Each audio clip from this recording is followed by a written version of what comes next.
She was clearly a sharpshooting assassin who never missed, yet in front of her husband, Jane pretended she couldn't handle a gun and deliberately missed every shot. But she didn't expect her husband John to grin mischievously, then pick up an air rifle and show off his skills. As John hit the target again and again, the relaxed smile on Jane's face slowly faded. John's showing off instantly triggered Jane's competitive spirit, and without hesitation she raised the air rifle again and hit every target with perfect precision in the blink of an eye. John was stunned on the spot.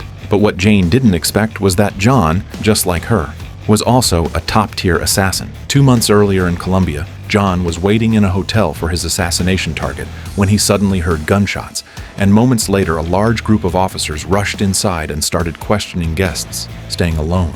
Soon, the solitary John was targeted by the police. At the same time, Jane, who was also staying at the hotel, hurried into the hotel lobby. Facing the officers' questioning, Jane cast a tender look at John across the room, and John instantly understood, quickly hiding the pistol tucked at his waist before pulling Jane into his room under the excuse that she was his girlfriend. Just like that, two strangers meeting for the first time cleverly escaped the police search. Although neither knew the other's background, under the influence of alcohol, the two lonely strangers soon fell into each other's arms. Their synchronized breathing and the heartbeat they could feel with just a touch made them instantly realize that the person in front of them was the soulmate they had been searching for. 6 weeks later, they had a flash wedding. Soon 6 years passed in the blink of an eye, and the once inseparable couple no longer had the passion they once shared. Because they both hid their true identities, their relationship grew increasingly distant as they could never open their hearts to each other. Silence became the norm, and they had stopped caring about each other's interests.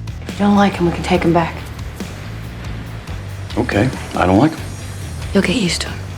That night, after receiving a sudden mission order, Jane put on a black outfit and told John she needed to go back to the office to deal with some business. John, long used to her excuses, didn't ask further and simply reminded her not to miss the upcoming gathering at the neighbor's house. Jane then took a ride to a hotel. John wasn't idle either, and as soon as Jane left, he drove to an underground casino alone. After layers of security checks, Jane was escorted by a burly man to a suite on the top floor. Meanwhile, the slightly drunk John wandered into a random room, where a gambling session was underway, and the wealthy John was immediately treated like a walking cash machine and pulled into the game. On the other side, after waiting for a long time, Jane finally met the crime boss who had arranged the meeting. She calmly removed her coat, took off her hairpin, let her brown hair fall freely, and even played a few provocative games with the boss. But just when the crime boss was completely relaxed, Jane suddenly revealed her true intentions. Have you been selling big guns to bad people?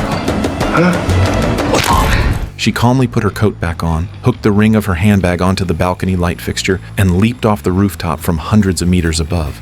Then she got into a taxi and elegantly left the scene. As for John, after losing all his cash, the man who was supposed to join the gambling session finally arrived. John quickly drew the 2 pistols at his waist and eliminated everyone at the table within seconds. It turned out he hadn't come to have fun, and killing everyone at the table was his true objective. Half an hour later, the Smiths reunited and showed up at their neighbor's door with cheerful smiles as if nothing had happened. But the moment John and Jane returned home, they instantly reverted to the distant couple they had become. Late that night, they each received calls from their respective agencies, and as always, they hid the truth from each other.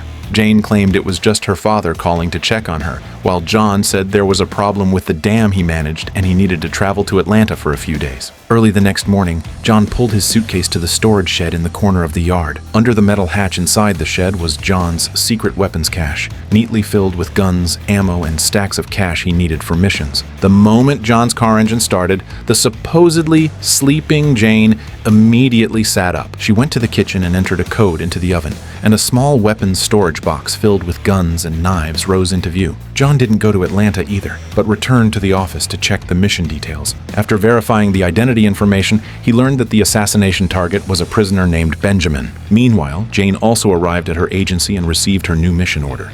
Strangely, her assassination target was the exact same person as John's. Because Benjamin would be escorted by the FBI and enter the United States by land, the desert road along the US-Mexico border was the best ambush location. Jane arrived early, planting high-powered explosives along the route. While she lay casually in the observation post waiting for the target convoy, John suddenly drove an off-road vehicle straight into her minefield. knocking over a sensor post and even stopping to relieve himself nearby. Although annoyed, Jane assumed John was just a random passerby. At that moment, the convoy escorting Benjamin approached the minefield, but to Jane's shock, the passerby John pulled out a rocket launcher from his back seat. Realizing she had been tricked, Jane immediately raised her rifle and opened fire on John.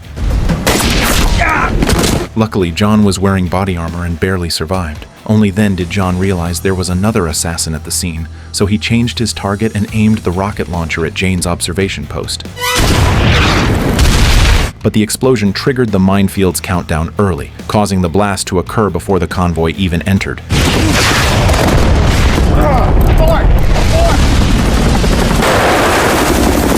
Completely ruining John's mission. Back at the office, John brought the computer fragments he had collected and had the hacker scan the remaining chip, only to discover the delivery address matched Jane's company. Thinking about the escaping female assassin, John suddenly had a bad feeling. Meanwhile, Jane reviewed the surveillance footage repeatedly and noticed that the male assassin's posture looked very similar to her husband John. After hiding their secrets for 6 years, both were suddenly on the brink of being exposed. That night, when they returned home, John and Jane began testing each other. You're home early. I missed you. I missed you too. They appeared calm, but the moment Jane turned around, John immediately emptied the wine in his glass. Sitting at the dining table, John discreetly hid a butter knife. But Jane then returned with an even bigger knife, startling John into quickly volunteering to cut the meat. Before he could finish, Jane pulled another long knife from her waist, and the steak Jane cooked caused even more trouble for John, who chewed so hard his jaw almost locked, yet the piece of beef still refused to go down, and he eventually spat it out. To change the situation of always being on the defensive, John decided to strike first. He lifted the wine bottle and poured Jane a full glass of red wine, then took advantage of her distraction and deliberately let the bottle slip from his hand. That single instinctive reaction was enough to confirm John's suspicion. Although Jane reacted quickly and immediately threw away the bottle in her hand, it was still too late.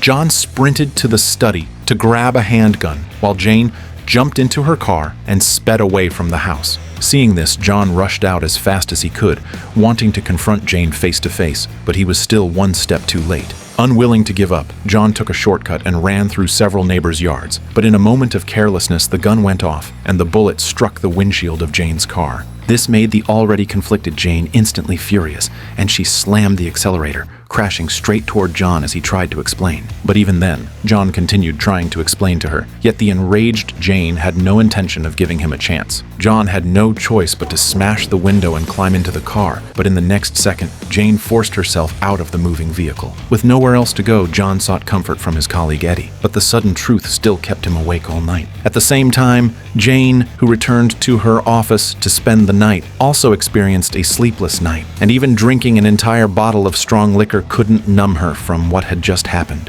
Early the next morning, Jane led her team in a full sweep of the house. When John finally returned, he discovered that his secret armory had been completely emptied by Jane. Overcome with anger, John swung his fist at the air. Since Jane had already made the first move, he had no choice but to respond. So he quietly infiltrated the headquarters of Jane's company. But the security system detected him immediately, and Jane ordered her team to destroy all important documents at once. When John entered the building from above, Jane had already used a customized nail gun to secure a cable to the building across from them.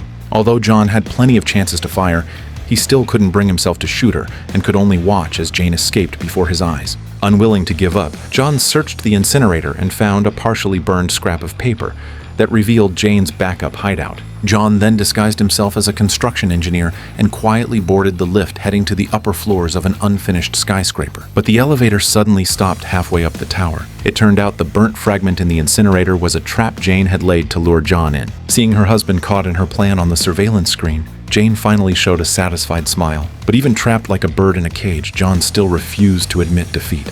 Go on, blow it. You think I won't? I think you won't. Okay.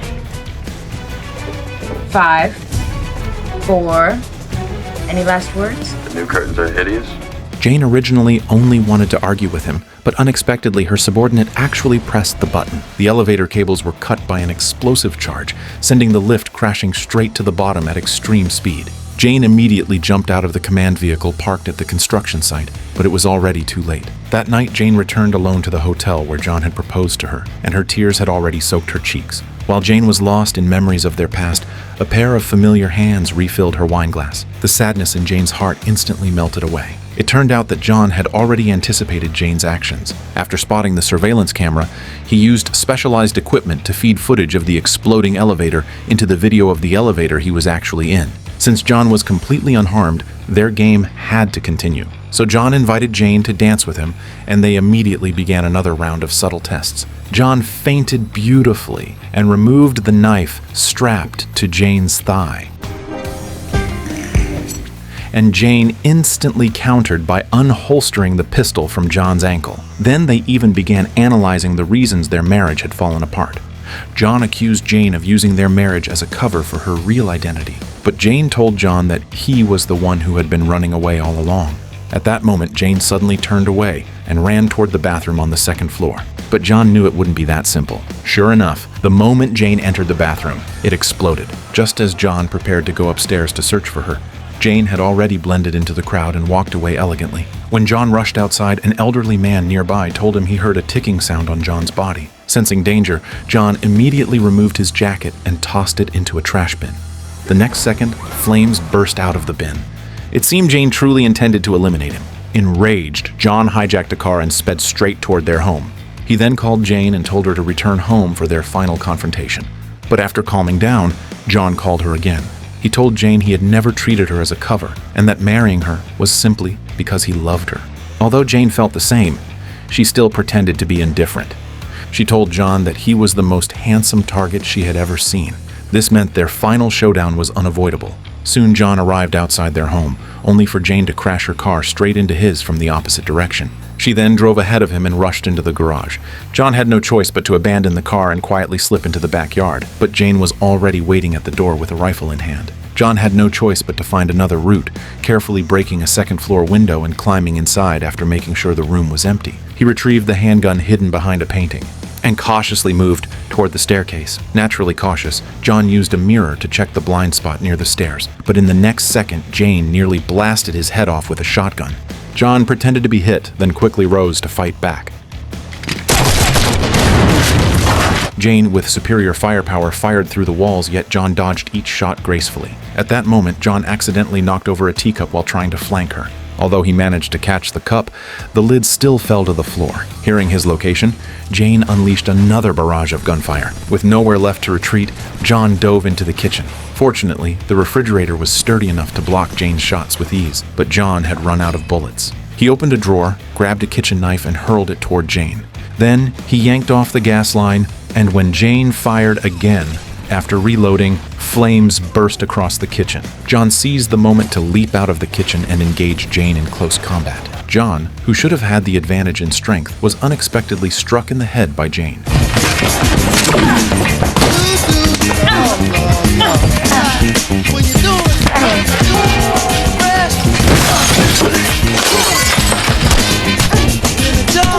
They fought through more than a dozen rounds and remained evenly matched. At a critical moment, they reached for the guns on the floor at the same time. But after locking eyes, John couldn't bring himself to shoot and was the first to lower his weapon. Don't! Come on! Seeing Jane's tear-filled eyes, John gently pushed her gun aside. The next moment, they held each other tightly. Even though they had nearly taken each other's lives, this was their way of finally opening their hearts. When the neighbors arrived with the police after hearing the gunshots, the couple who had been engaged in a fierce confrontation moments earlier had already completely reconciled. Time quickly moved to the next morning. Just as they were enjoying breakfast among the ruins, several smoke grenades suddenly shattered the peace inside the house. It turned out that their organization had only given them 48 hours to eliminate each other. Since neither of them completed the mission, their organization sent assassins to carry out punishment. With their ammunition completely depleted, Jane and John had no choice but to hide in the basement. But the assassins ignored all rules and even used a robot to drop a bomb into the basement. Fortunately, John reacted fast and kicked the bomb under a barrel of oil. Jane and John, with no way out, had no choice but to fight their way through with everything they had. Moments later, the house that was already in ruins was completely flattened by the explosion. After that, they took the neighbor's minivan and fled the scene at high speed. But just as they entered the highway, a second wave of assassins caught up to them. So they quickly switched seats, and John, finally free to fight, launched a counterattack. But at the critical moment, John suddenly confessed to Jane that he had been married once before. Jane, furious in an instant, slammed on the brakes. At that moment, one of the assassins climbed out of the sunroof of the car behind them. So John swung the golf club and knocked him out, then pulled the pin on the grenade strapped to his chest. In the blink of an eye, the first vehicle was reduced to ashes, but Jane and John continued their round of confessions. Jane told John she had been an orphan since childhood. Meanwhile, the remaining two cars continued chasing them relentlessly. Seeing that John still couldn't get a clean shot, Jane drifted the car into a sharp turn and fired several rounds, blowing up both fuel tanks with perfect accuracy. Afterward, they went to John's colleague Eddie for help, but Eddie advised them to split up and run on their own, saying that was the only chance to survive. Unless they could find Benjamin, the drug lord who was being hunted by both companies, and maybe then, the bosses might spare them. So Jane secretly contacted her former assistant, and with her help, they located the place where Benjamin was being held. Then they began the first joint mission of their lives as assassins. Although they were both top killers in their own companies, their working styles were completely different, and they had absolutely no chemistry. But with their exceptional skills, they still managed to capture Benjamin from the heavily guarded facility. But after questioning him, they realized that this so-called drug lord was only a rookie who had just joined the assassin organization. He was merely a decoy planted by both companies, and John and Jane were the true targets. Months earlier, the two rival assassin companies discovered that their top agents were actually married to each other, so they cooperated and created this plan to eliminate them. Each company assigned them to assassinate the same target, believing John and Jane would fight each other to the death. If Benjamin was the bait, then kidnapping him was the trap deliberately prepared for them. After searching him, John found a tracking device hidden in Benjamin's belt. At that moment, the assassin organization's convoy arrived outside. Luckily, John and Jane were prepared and escaped into a nearby sewer, avoiding capture once again. At this point, they had both prepared their own escape routes, but splitting up now might mean saying goodbye forever. After a serious discussion, they decided they would no longer run away. John and Jane then infiltrated the shopping mall next door and prepared for a direct confrontation with their companies. They put on bulletproof vests, checked their weapons, and used the terrain to wage a guerrilla battle. Not only had John's hammer skills improved, but Jane's mastery of throwing knives had reached perfection. She not only eliminated several assassins with a single strike each, but also accidentally drove a knife straight into John's thigh. Naturally, he didn't dare complain about his wife's mistake and quietly pulled the fruit knife out before moving on. But the moment he turned around, a rain of bullets poured toward them. They could only fire while retreating, using the mall's layout to continue the fight. John moved clockwise to draw fire, while Jane climbed onto a shelf to snipe the assassins from a distance. But soon, Jane's exposed position was overwhelmed by enemy fire and she fell to the ground. At the critical moment, John rode in on a stolen dirt bike. Jane quickly recovered and unleashed the 6-barrel Gatling mounted on the dirt bike, mowing down the assassins. But there were simply too many of them, and their dirt bike was soon sent flipping over by an incoming RPG. But top-tier assassins never give up easily. In a life-or-death moment, John and Jane chose to trust each other completely and fight back to back. They used each other as their center point, standing together and entering their ultimate battle against the assassins. To protect the person they loved most, they did not back down even in such a desperate moment.